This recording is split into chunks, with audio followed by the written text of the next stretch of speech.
Hello there, how are you? Welcome back to Revelation. This is Revelation Part 2 for this week. I had a video up. It was talking about how my 1 year anniversary of recovering from COVID was coming up. And I put a video up that talked about COVID, how it originated, just some good stuff. Anyway, I got gigged by YouTube. Their important notifications was community guidelines warning. Your content learned from our past or doomed to repeat it. That was my title. Episode 6, Revelation. Was removed to a violation of our community guidelines. But because this is the first time, this is only a warning. The next time, but the violation will be a strike. So in other words, guys, they're still censoring. You cannot freely say something, speak your mind, have proof, whatever. If it does not meet the specific narrative of the company that you're posting to, you're screwed because they just pulled the plug electronically on you.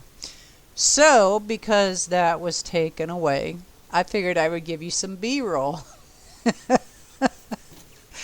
Oh my goodness. Anyway, little fun fact. Did you know that bees are mentioned in the Bible 9 times? I thought that was a pretty cool little fun fact. Yeah. Anyway, since they took my original message down that I wanted to get out to y'all, but I am appealing it.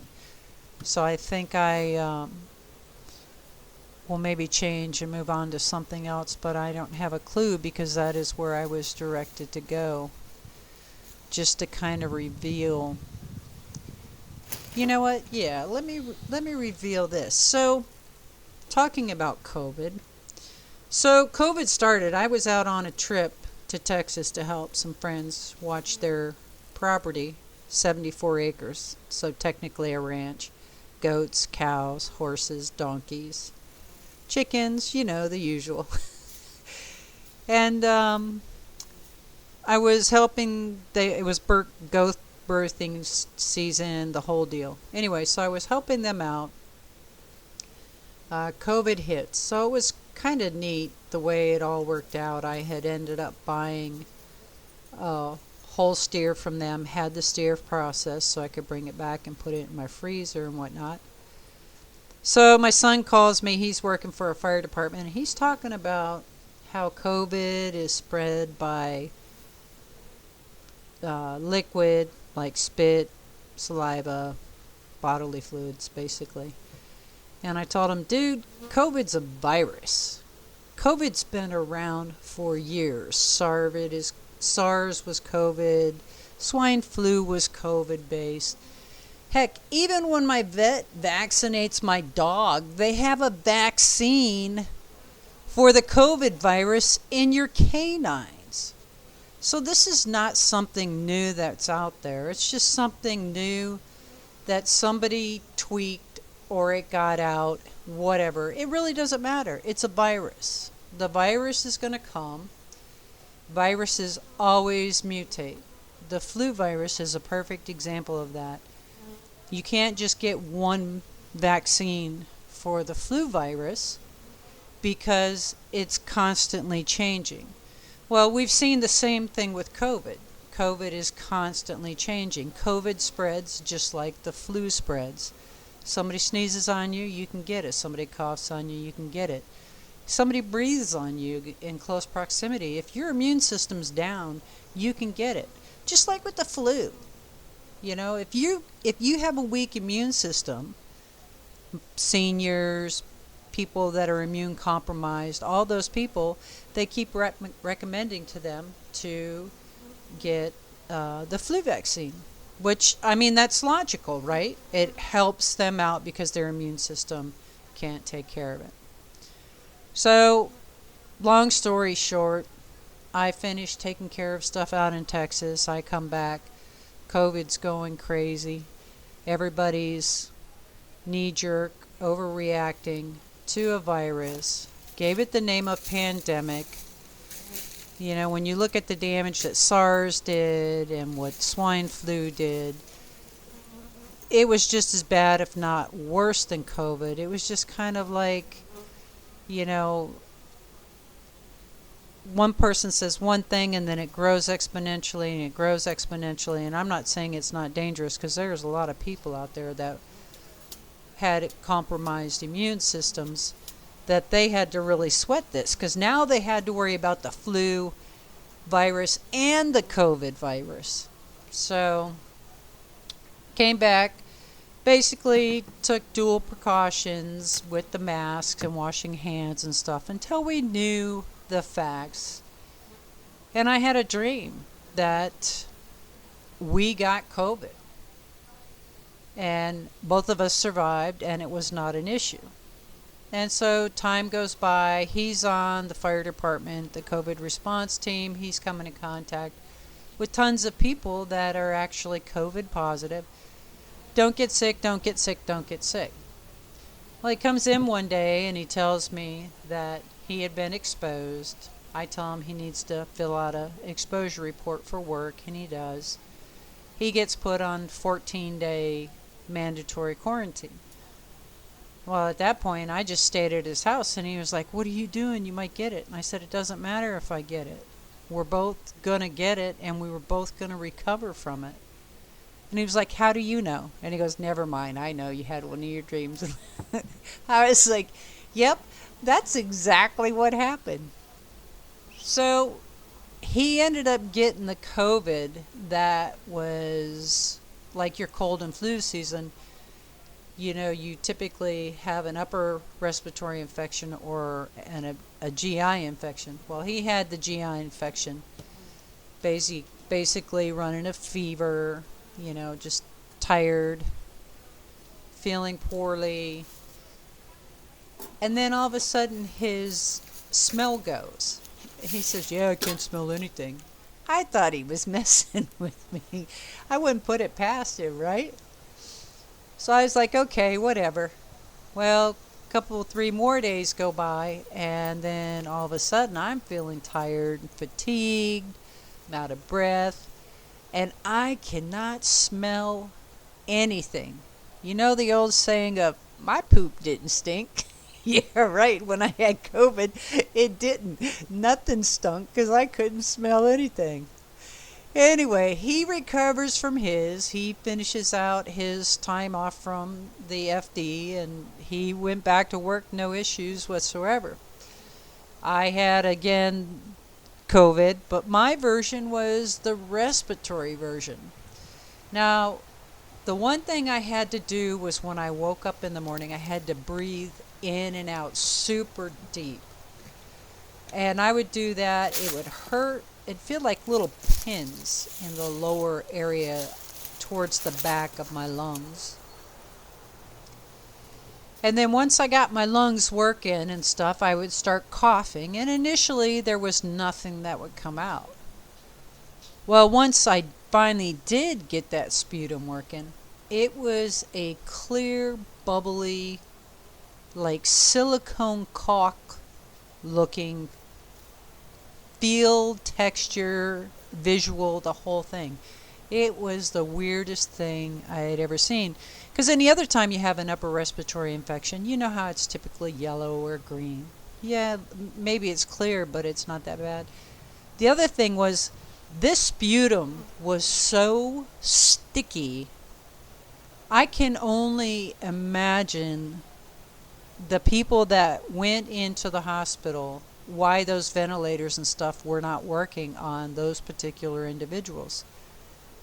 You know as well as I do, you get clear caulk or whatever on your hands, it takes forever to get that washed off and to get it cleared out. Well, if a person's not moving the air in their lungs and moving that crap out and coughing that crap out, and you're just using positive pressure ventilation, pushing that stuff all into your lungs even deeper, I think, you know, that could have raised a lot of hiccups for me. if I had not specifically did the breathing exercises, forced that sputum out or phlegm, whatever. Like I said, it was a clear silicone caulk. It was so bad I couldn't even walk across the street with getting out of breath. So there's a little flow chart for treatment, and I got this from a friend who actually got it from her physician because she also had gotten COVID. Now, the key with it, obviously, is to not have a compromised immune system. The other thing is knowing the signs.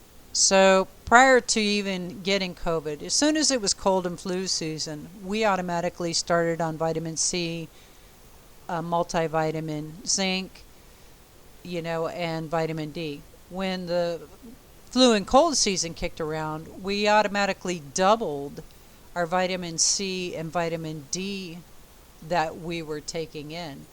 So we increased the zinc, and then, if push came to shove, we were looking at adding aspirin and famotidine, which is Pepcid. It's for indigestion. And then the other thing that, again, is optional was ivermectin. So none of that was necessary. We just doubled up on the vitamin C, doubled up on the zinc, doubled up on the vitamin D, and then continued with the multivitamin. Basically ran its course, just like the flu would run its course. COVID ran its course. Again, it's a virus. So now here we are a year later. Have I noticed any changes in my body? Has my son noticed any changes in his body? Has our friend noticed any changes in her body? Actually, no. I mean, they're both working EMS. She's working for an ambulance company. He's working for a fire department. And of course, I'm retired fire department.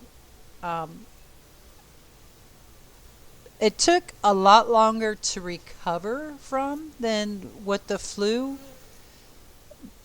would take or has taken. It's so hard for me to remember because I would say it's probably been easily 30 years since I've had a flu bug. So, and no, I don't do the flu vaccine either. I'm kind of like one of those kids back from the day when we went outside, we played in the dirt, we grabbed a sandwich on the run without washing our hands, we drank water out of the hose. So I've got a pretty strong immune system.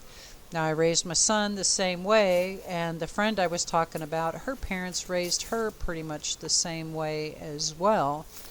We weren't in the super hyper sanitized environment.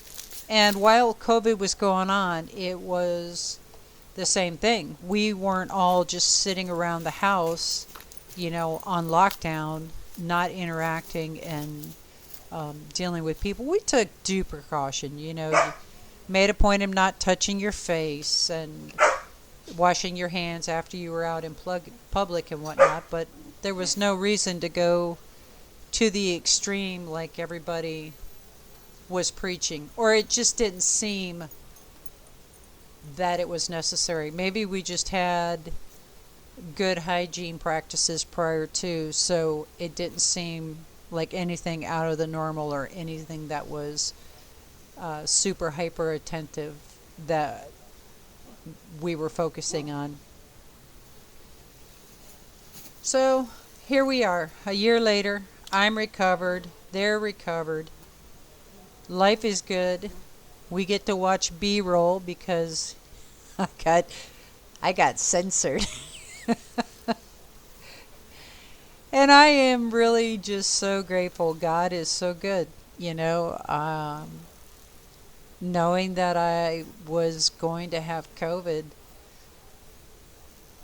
It didn't even shake me. I was just like, okay, So just stay around and get COVID. And then once I caught it, my son was like, I'm really sorry I gave it to you. I said, no, dude, you're good. I knew this was going to happen. Again, just that revelation, just that moment that it's revealed to you, and you know, okay, all things are going to work out. And maybe if it wasn't revealed, then I would have been more nervous about it, or I would have went a different direction. Maybe the fact that I was in the fire department all those years, and different patients that struggled with respiratory issues, when they didn't cough their phlegm out and keep their lungs moving and working, that's when their lungs had a tendency to shut down, and they experienced the most difficulties, or at least it seemed that way. So again, totally blessed. I mean, I cannot express how lucky I am to be born in the United States of America.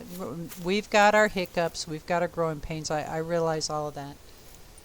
Right now we have good versus evil, and I really think